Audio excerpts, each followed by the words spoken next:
FIFA Round 4 akan segera tiba. Semua mata para penggemar timnas akan tertuju di Arab Saudi, tempat berlangsungnya Round 4 kualifikasi Piala Dunia 2026. Indonesia yang tergabung dalam grup B bersama Arab Saudi dan Irak terus bersiap dalam menghadapi pertandingan paling penting sepanjang sejarah sepak bola Indonesia. Bagaimana tidak jika berhasil memenangkan kedua pertandingan ini atau berada di puncak klasemen, Indonesia akan masuk ke Piala Dunia untuk pertama kalinya dalam sejarah sepak bola Indonesia. Arab Saudi yang telah menjadi langganan Piala Dunia ini tidak bisa dianggap lawan yang mudah. Tim yang telah mengikuti Piala Dunia sebanyak 6 kali termasuk di edisi terakhir pastinya akan melakukan berbagai cara untuk lolos ke Piala Dunia lagi.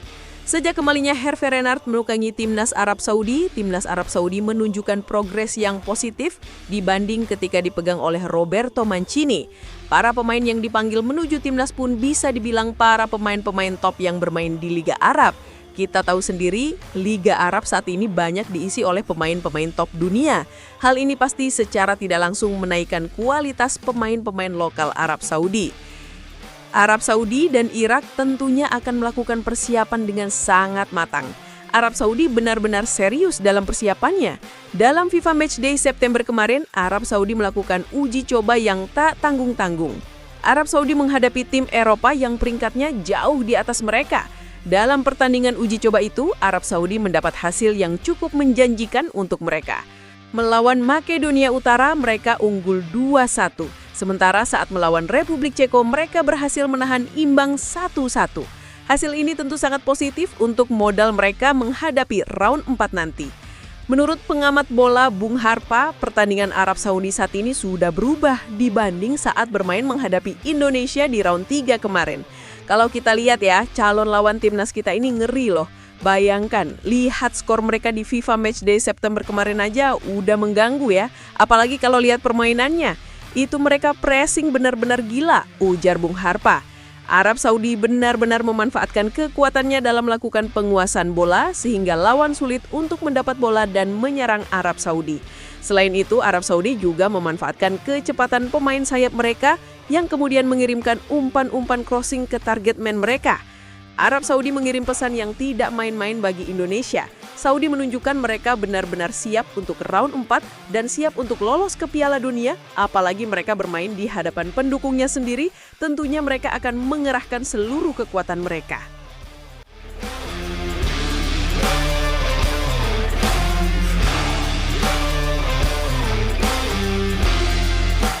Calon lawan lainnya adalah Irak. Persiapan Irak juga tak main-main. Pada FIFA Matchday September kemarin, mereka mengikuti turnamen Kings Cup di Thailand. Dalam turnamen yang diikuti 4 tim itu, timnas Irak berhasil membawa pulang juara. Meskipun bermain di Thailand, Irak selalu tampil mendominasi dan berhasil mengalahkan Thailand pada partai final ini.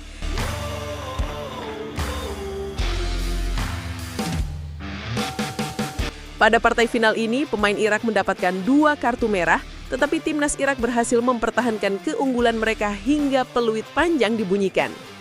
Timnas Irak tentu mengikuti Kings Cup ini dalam rangka mempersiapkan tim mereka yang akan berlaga di Round 4 kualifikasi Piala Dunia. Meskipun hanya tampil sekali pada Piala Dunia edisi 1986 di Meksiko, tetapi perkembangan sepak bola Irak tak bisa dianggap sebelah mata. Pada tahun 2007, Irak berhasil menjadi juara Piala Asia yang pada saat itu Indonesia ditunjuk menjadi tuan rumah. Sejak saat itu, timnas sepak bola Irak terus maju dan saat ini berhasil bercokol di peringkat 70-an di dunia.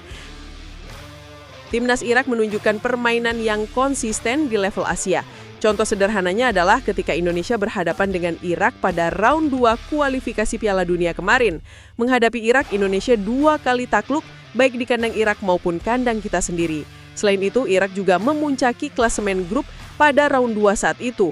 Hal ini menunjukkan betapa konsistennya permainan Irak di level Asia.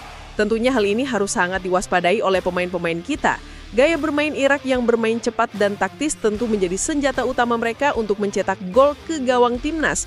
Didukung dengan postur pemain Irak yang besar dan tinggi, tentu menjadi hal yang harus diwaspadai ketika duel di udara maupun duel fisik.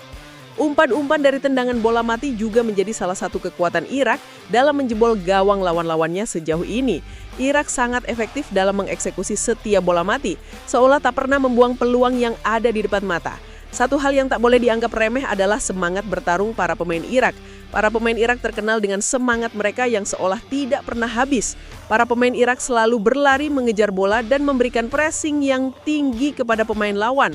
Sekalipun dalam keadaan atau posisi tertinggal, para pemain Irak tetap berusaha sebaik mungkin untuk menciptakan peluang-peluang yang bisa merubah keadaan. Tetapi Irak bukan tanpa kelemahan. Semua tim sepak bola pasti memiliki kelemahan yang bisa digunakan untuk mengalahkan mereka. Tim-tim dari Timur Tengah memang terkadang pintar untuk memancing emosi lawan, tetapi pada posisi tertentu terkadang bisa berubah sebaliknya. Para pemain Irak terkadang mudah terpancing emosi, apalagi saat dalam kondisi tertinggal. Dalam kondisi ini, terkadang pemain bisa melakukan pelanggaran-pelanggaran yang keras yang bisa membuat wasit dengan mudah mengeluarkan kartu. Apalagi jika terkena kartu merah, tentunya akan sangat menguntungkan tim lawan. Jika sudah seperti ini, kondisi psikis pemain akan berubah. Yang tadinya disiplin dalam menjaga pertahanan, bisa saja melakukan kesalahan-kesalahan elementer yang membuat lawan bisa mencetak gol dengan mudah. Ada satu hal lagi yang sepertinya bisa dimanfaatkan oleh timnas Indonesia. Irak cenderung nyaman bermain dengan tempo yang bisa dibilang lambat. Hal ini bisa dimanfaatkan oleh Indonesia untuk memaksa Irak bermain dengan tempo cepat yang menjadi keunggulan kita. Dengan begitu konsentrasi Irak menjadi terpecah dan kita bisa menguasai permainan dengan lebih mudah. Umpan-umpan 1-2 yang menjadi ciri khas Indonesia tentunya sangat bisa dimanfaatkan oleh Coach Patrick supaya Indonesia bisa meraih hasil maksimal melawan Irak.